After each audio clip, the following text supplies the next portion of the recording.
Welcome back to the Breakdown series. We are finally back with Breakdown number 8. I know it's been a while since I've done one of these, but I am excited to finally have the time and some good gameplays to show you. Now, I know that I use quite a bit of Yap footage a lot in the live commentaries that I do. That's because I love Yap. And so this is a game from a post-patch. So this was before the most recent patch where the infantry is just crazy in the beginning of the game, and all these different balance changes. So this is still when Yap, it was just this Yap patch that came with him. So if you're not seeing openers like you do currently in the meta, don't worry, I have gameplay coming from that too, but I didn't want to leave this gameplay out because I thought it was really just an interesting one to include. If you're wondering where these have been, it's basically been, if you keep up with my channel, you'll see that I put out Pokemon stuff regularly. I do Super Monkey Ball stuff regularly, and that's because I said a while back, I don't want this channel to just be Halo Wars 2. I love Halo Wars 2, and I love playing the game and showing some cool gameplays, but at the same time, I do like playing other games, and I do enjoy making a comedy show for everyone as well. That being said, let's hop into the gameplay. So right here, I'm going to go with Methane Wagon, number 1 for the leader point, and I'm just doing my typical opener here with the cannon fodder. Just, again, this was pre-patch, so you could just, make a million cannon fodder, and you could take all the resources on the map, and you'd be good to go. Nowadays, they nerfed them a little bit, so they take forever to actually gather the resources, and they take a really long time to capture nodes and everything, so still useful, but not quite as ridiculous as they were during this gameplay. Now you'll see that I'm going to pick up a mini base here. I think this is always a good idea as Yap, especially if you're going to be doing a lot of cannon fodder spam in the early game. Having multiple mini bases, if possible, is always really helpful. I'm playing in this game with my buddy Mike. He is Air Mike 12 from the Breaking the Clutch Discord. That's how I met him. Great buddy of mine, great supporter of the channel, and super cool dude. I'm also playing with this guy, Assassin Dash, who we picked up off the Discord as well. So if you're looking for people to play with, maybe you should join the Breaking the Clutch Discord, because that's where I typically find the people that I want to play with as well. So you'll notice that I'm getting quite a few cannon fodder here. I'm checking who we're playing against. If you noticed, I think there was one, the Anders was named Pumpkin Pie Kitty, I think. So I guess I can say right now, these players were a bit outmatched. I was not really concerned about losing this game. Ultimately, I let my teammates, because they were Forge and Jerome, so I knew that they would be able to take early map control very easily because the opposing team didn't really have anything to challenge them in the middle of the map with power nodes or with any opener army, just because, Forge and Jerome with a couple Marines or maybe Jackrabbits mixed in is always going to be a really good map control opener. Not quite as good now with the new meta, but at this point in time, it was very useful. So my buddy Mike, the Sergeant Forge player, is driving over, and we notice, okay, this green player, this is kind of when I knew that they were going to be outmatched, because we're almost 3 minutes in, and the green player only has 3 buildings built on our base, or his base. Pumpkin Pie Kitty sounds, that I'm going to... The green player put down a turret instead of another building, which kind of shows that maybe this player isn't the most experienced. So we feel good. Now this Caprion, is that what his name is? Caprion72? He is rank 50, which really doesn't mean a whole lot at this point in the game, but just, that means that this person has played enough to get to rank 50, so they should be decently aware of how to play the game. So I am keeping an eye on what my teammates are doing. They're challenging in the middle, and they're challenging on power nodes, so that way they're more worried about them, and I can kind of sneak around being the one that is close to a teleporter. Now, with this cannon fodder, I've never, with all these live commentaries, I'm always focused on playing the game at the same time. But with these, I can actually kind of talk to you about what my mindset is when I'm doing these strategies. So with these cannon fodder, I think people get really caught up on, oh my god, here's this huge army coming to my base. What am I supposed to do? And they start to panic and they throw up too many turrets and they're just doing all these things. But honestly, if the cannon fodder aren't really getting in your way that much, don't worry about them, because it is just a free play for the Yap Yap player. I mean, it doesn't cost anything but population. So if you leave those fodder alive, then the Yap Yap player can't make that many more units that are actually good. So right there, the game freezes for a second, but it's fine. Came back on. We see a sentinel coming down. Excuse me, sorry. I need to excuse me for 1 second so I can get some water.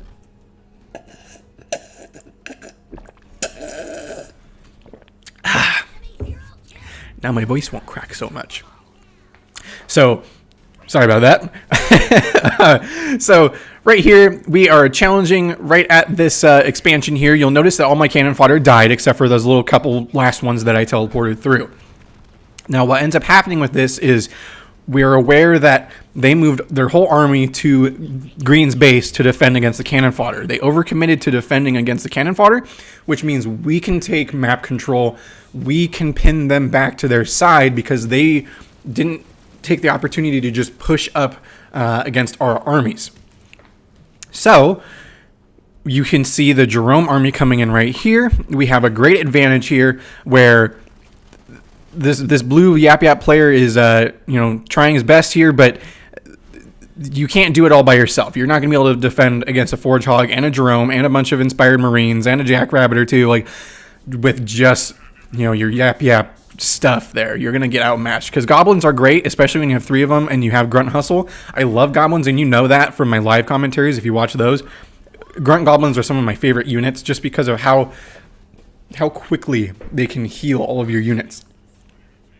So I'm going into one of my favorite plays as Yap Yap, especially in 3s. I know I don't upload a lot of 3s footage, but I figured, hey, I have a couple of 3s games, so why don't I just, throw one up here. So with Yap Yap in 3s, I love to just go into straight counters.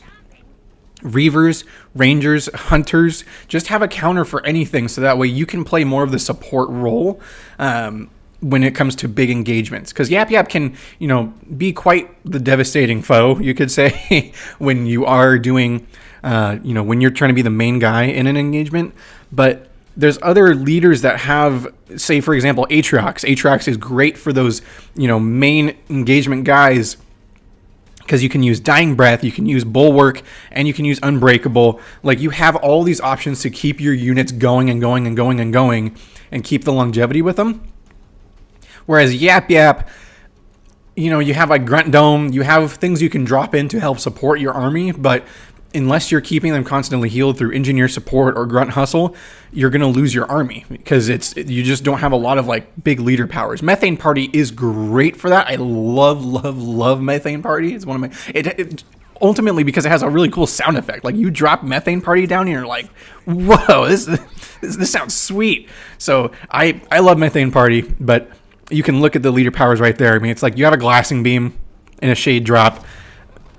Nothing really that big that you can drop. No Mac Blast, no missiles or anything. But right here, I finally have my little army of counters, and I'm kind of...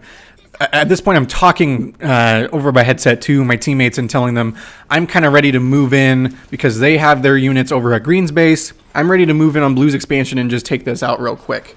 So I'm thinking, like, maybe I'm going to regroup with my teammates here. Maybe I'm going to just attack it myself, trying to figure out what I want to do here because I don't really have an army made for destroying a base altogether. But we do start to signal that we are ready to attack over there. And notice that I picked up this base on the other side of the map. This was purely meant to bring an army over that way, so that way we could attack. Oh, sorry about that. We could attack on the other side. So you see right here, beautiful salvo and scatter bomb drop right there to drop every blue unit that was over there. Well, at least, make all of them at least one shot. And then we just get to attack, and I get reinforcements. That way I can throw in a little bit of locusts in this mix, and that that base drops immediately. At this point, we're feeling great because if you look at the mini map, we have complete map control. We have, 3 formidable armies of just, counters, and just anything that they throw at us, we're going to have a counter for it. Especially with my army being able to counter literally every type of unit that they could throw at us. So I'm going to throw down a war council so that way I can get some more upgrades, get my units made a little bit faster, because you notice I have a lot of power. And I wasn't quite worrying about upgrading my harvesters too much, solely because I needed to save the power to get some counter units out quickly. Now, that's not always the best idea, but in my mind, I knew that Reavers costed more power than they did supply. So I needed to get those out quickly, so I was not really worrying about upgrading the harvesters. But that, again, it's all based on what you're going into, so don't do what I do half the time. I have a pretty specific way I like to play this game. Sometimes that bites me in the ass. Sometimes it works out really well, and I steamroll through people. I don't know, man. Like it goes the way it goes. But right here, you can see that we have them completely pinned to their side of the map. They have really nothing countering us right now or pushing us. And you'll notice that there aren't really any units challenging us at all. That's why I'm bringing my army up to just see if I can get some sight on any of them. But we're checking the expansions, and we are not seeing any bases. So we know that they're down to 1 base. I'm going to check that one I just pinged. But, we're at the 10-minute and 45-second mark. So you got to have something, right? Like you're expecting these other players to have something. The Anders did go into Sentinels earlier, so I'm assuming that the Anders is going to have some more Sentinels. They got to have something, right? But I'm going to challenge this base pretty much without any challenge back. It was like a siege turret shot, so I knew, okay, this green player has siege turrets, but that's not going to stop my entire army, nor will it stop 3 entire armies. So I'm getting out some goblins because I was just saying how much I love them. Getting Grunt Hustle because that's my main way of healing my units when I play Yap Yap. Engineers are great. I love Grunt Hustle because of how quickly it heals. So I always throw goblins into my mix once I have an army that's formidable enough and I have the eco to produce goblins and not really have to worry about the opportunity cost of missing out on other units per se. Now right here we scout. We notice that light blue player has a couple of flame warthogs, which we're not too worried about. I got hunters, I've got locusts. I'm good. So I'm ready. I'm in position here. I don't want to be the main threat here. They see my goblin come up for a second, but it was just like some siege turret shots, so I should be okay. So I was kind of telling them, okay, move up. You guys move up. Draw their attention to that middle. I'll drop some shade turrets, and then I'll come in from the backside where all their units aren't, and I'll start taking out these buildings. And sure enough, I come in and I just start to steamroll all these buildings. And you can look at the build that this green player has. This kind of fits what I was talking about, where they don't know what they're doing. You've got pretty much one of every building on that base, and it's really hindering the eco for this green player. This green player is like rank 3, so I'm not going to like sit here and brag like, oh, I'm so good because I am destroying this green player that has probably not even played all the campaign. Like, I'm not going to sit here and do that. The point of this breakdown is to kind of show what you can do when you're able to pin them and communicate with different strategies for each person, instead of every person going into this crazy, opening army, or everybody trying to get quick tech or something like that. You can actually really focus on, okay, this person goes in and focuses on power nodes. This person goes in and focuses on keeping armies off of the other one that's going for power nodes. And then you can have one person like I was doing, who's just going around taking resources, trying to put some early pressure on, distract them a little bit so that way they aren't challenging us as much, and just kind of being able to put us at an economical advantage. Because once in a game like this, in an RTS game, if you have a consistent economical advantage, you're going to win 9 out of 10 times, it's usually a lucky play, or you just, you got lazy and didn't scout or something, that 1 out of 10 time that you just got lazy or something. But in general, you are going to win. And you'll notice, this Kinsano just gets melted once my army comes over. And at this point, look, we won the game at this point. It's not really... There's no other way to it. We've won. You would notice I'm sitting on like a throne of cash right now because I'm just focused on ending this game. It's just a simple team war game because honestly I have more fun in that than I really do in ranked, just because I do love ranked, but I like being able to play characters that maybe I won't play quite as much. This was before I keep going on and people are like, oh, hypocrite, you play Yap Yap all the time and everything.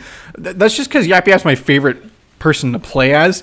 I just like, and I should say, I love his voice lines. Yap Yap, so much of the draw is for his voice lines alone for me. He's hilarious. He's just constantly just like, haha, yeah, suck it. And then, he starts getting attacked. He's like, whoa, wait a minute. I didn't mean to do that. It's just hilarious. They did a great job with Yap Yap.